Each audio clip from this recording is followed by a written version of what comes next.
ஒரு வானத்துல ரெண்டு ஃப்ரெண்ட்ஸ் ஹாப்பியா வாழ்ந்துட்டு இருக்காங்க. ஒருத்தர் பிரைட்டான சன், இன்னொருத்தர் பீஸ்ஃபுல்லான மூன். டெய்லி காலையில சன் ரொம்ப பெருமையா உதிக்குது. இந்த உலகத்துல இருக்க எல்லா ஜீவராசிகளுக்கும் ஒளியும் வெப்பத்தையும் கொடுக்குது. நைட் ஆனா மூன் வந்துருது. இந்த உலகத்துல இருக்க உயிரினங்களுக்கு குளிர்ச்சியும் வெளிச்சத்தையும் கொடுக்குது. இப்படியே இவங்களோட ஒர்க்கை ரொட்டீனா பார்த்துட்டு இருக்காங்க. ஒரு நாள் சன் சொல்லுச்சு, நான் தான் இந்த உலகத்திலேயே ரொம்ப ரொம்ப முக்கியமானவன்.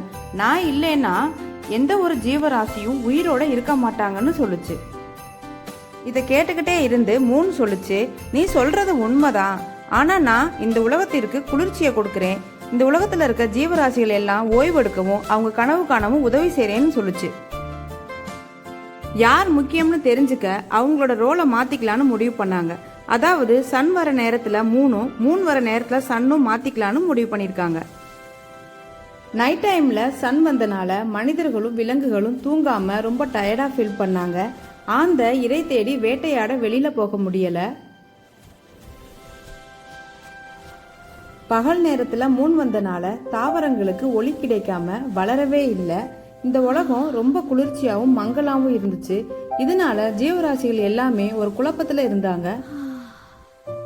இவங்க படுற கஷ்டத்துக்கும் குழப்பத்துக்கும் நம்ம தான் காரணம்னு நினைச்சு சன்னும் மூணும் ரொம்ப கவலைப்படுறாங்க. நம்ம ரெண்டு பேருமே தனித்துவமான தேவைகளுக்காக படைக்கப்பட்டிருக்கோம். நாம காம்படிட்டர்ஸ் கிடையாது. நம்ம ரெண்டு பேருமே காம்ப்ளிமெண்டரி பேர்ஸ்ன்றத உணர்றாங்க. மதிப்புமிக்கவர்களாக இருப்பதற்கு ஒரே மாதிரியான திறமைகள் இருக்க வேண்டிய அவசியமில்லை. இந்த உலகத்தை முழுமையாக்கும் ஒரு சிறப்பு பங்கு ஒவ்வொருவருக்கும் உண்டு. இதுதான் இந்த கதையோடைய கருத்து. வீடியோ பிடிச்சதா லைக் பண்ணுங்க, மறக்காம சப்ஸ்கிரைப் பண்ணிக்கோங்க. தேங்க்யூ.